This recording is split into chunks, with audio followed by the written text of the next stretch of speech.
আপনারা দেখে অবাক হবেন। এই দেখেন পুলিশের মনে করেন কি অবস্থা, সে এখান থেকে করছে নাকে মুখে। আমার ছেলে অত্যন্ত সুন্দর ছিল, সে লম্বা চূড়া ছিল, এদিক থেকে লাগছে পিছন থেকে ফুটা হয়ে বের হয়ে গেছে গা। আমি যখন 5ই আগস্টে সারা দিন সারা রাত খোঁজার পরে আমি যেন সোহরাওয়ার্দী মেডিকেল কলেজে আমার ছেলেকে পাই, দেখি মাথা পতাকা বাঁধা হাসতেছে।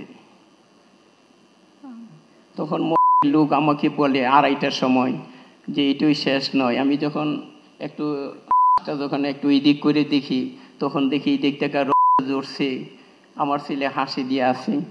আসলে স্যার, এগুলি যখন আমাদের মনে হয় আমরা বাবা হিসেবে সহ্য করতে পারি না। আজকে স্ক্রিনে যেভাবে দেখেন আমার ছেলেকে এইভাবে সরকার কি করেছে, আমি বিনীতভাবে অনুরোধ রাখতে চাই আপনারা এই জিনিসটা দেখবেন। দেখেন আমার ছেলে, তার স্বপ্নে ছিল সে মনে করেন একটা অফিসার হয়ে দেশের সেবা করবে, কিছুটি হচ্ছে না। এই যে রিক্সার ছবিটা বুঝছেন, এরকম অজস্র প্রমাণ আছে। এই যে রিক্সার ভিতরে যখন 4টা 4:30 ফার্ম গেট গুলি অনেক চেষ্টা করেছিল, এই যে পুলিশ চতুর্পার্শ্বে আছে, তাকে এই যে জড়ি দিয়ে ফেলে দিতে চেয়েছিল, ম্যানুয়ালেও ফেলে দিতে চেয়েছিল, করতে চেয়েছিল যে নাই, তখন কিন্তু জীবিত বসে আছে। আরও অজস্র প্রমাণ আছে স্যার। আসলে এগুলি যখন স্যার আমি বাবা হিসেবে দেখি আর সহ্য করতে পারি নাই স্যার। আমি সারা বাংলাদেশে এই যে আমি জুলাই ফাউন্ডেশনে কাজ করি, 834-এর ভিতরে আমি অক্লান্ত পরিশ্রম করে 800-র মতন আমরা এই শহীদ পরিবার টাকা দিতে পেরেছি। এবং আমাদের একটা সোসাইটি আছে, জুলাই 24 শহীদ পরিবার সোসাইটি, এটারও আমি প্রেসিডেন্ট হিসাবে কাজ করি। আমাদের 26 তারিখে একটা প্রোগ্রাম হয়েছে বুঝছেন স্যার। আসলে আমরা যদি একতা না থাকি, আমাদের ঐক্য না থাকে এবং আমাদের ভিতরে যদি কোনো বিশৃঙ্খলা থাকে, আমরা স্যার সরকারের কবল থেকে আমরা কেউই স্যার বাঁচতে পারবো না স্যার।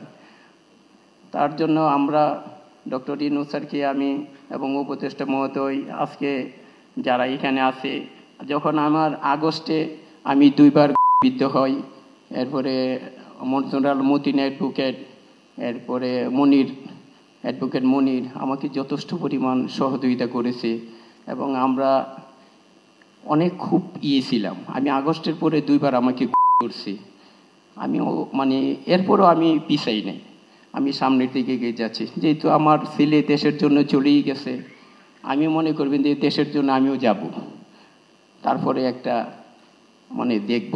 আমি আজকে প্রধান উপদেষ্টা, আমি বাবা হিসাবে এবং আমি গার্জিয়ান হিসাবে আপনাদের, আমি পরিবারের পক্ষ থেকে আমি একটা আপনার দরবারে অনুরোধ রাখতে চাই।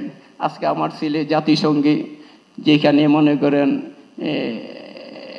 জেনেভাতে আমার ছেলের জন্য রিক্সার ছবিটা করছে, আপনি স্যার আমাকে আমার ওয়াইফকে যদি স্যার ওই দেশে মানে 1 সপ্তাহের জন্য পাঠান, তাইলে আমার জীবনে আমরা মনে করব যে আপনি বাবা হিসাবে আমাদেরকে সর্বশেষ সম্মান দিয়েছেন। এই বলে আবার বক্তব্য শেষ করি। আসসালামু আলাইকুম ওয়া রাহমাতুল্লাহি ওয়া বারাকাতুহু।